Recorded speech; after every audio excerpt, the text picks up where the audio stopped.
শীতের হিমেল হাওয়া ঠিক যতটা মনোরম ততটাই বিপজ্জনক। বাড়ে কানের ব্যথা, যে যন্ত্রণা কখনো কখনো পৌঁছে যায় মাথায়। এমনকি অল্প ঠান্ডা লাগলে, সামান্য বৃষ্টি হলে অথবা সর্দি কাশিতে কফ জমলে কানের ব্যথা বাড়তে পারে।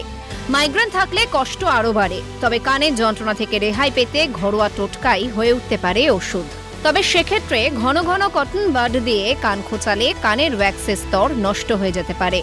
তাই কানের যত্ন নিতে অল্প অল্প করে সেক দেওয়া যেতে পারে, কিন্তু গরম তেল জাতীয় কোনো কিছু কানের ভিতরে দেওয়া যাবে না। কানের ব্যথা সারাতে উপকারী অলিভ অয়েলও। কানে ব্যথা করলে 3 থেকে 4 ফোঁটা অলিভ অয়েল ঢেলে দেওয়া যায় কানের ফুটোয়, অথবা অলিভ অয়েলে কটন বাড ভিজিয়ে কানের ফুটোয় চেপে রাখলেও মিলবে সুরাহা। তেলের সঙ্গী হতে পারে রসুনও। অল্প অলিভ তেলে 1 কোয়া রসুন থেতো করে গরম করে নেওয়া যায়। তেল গরম হলে ছেঁকে নিয়ে ব্যথায় জর্জরিত হলে কয়েক ফোঁটা দিলে মিলবে আরাম। তুলসী পাতার রসও কাজে লাগে কানের ব্যথা সারাতে। তবে সবচেয়ে গুরুত্বপূর্ণ হেডফোন, ইয়ারফোনের ব্যবহারে সতর্ক হওয়া। মোবাইলের সঙ্গে সকলেই প্রায় ইয়ারফোন ব্যবহার করে থাকেন, সেক্ষেত্রে কারোর সঙ্গে ইয়ারফোন শেয়ার না করাই ভালো।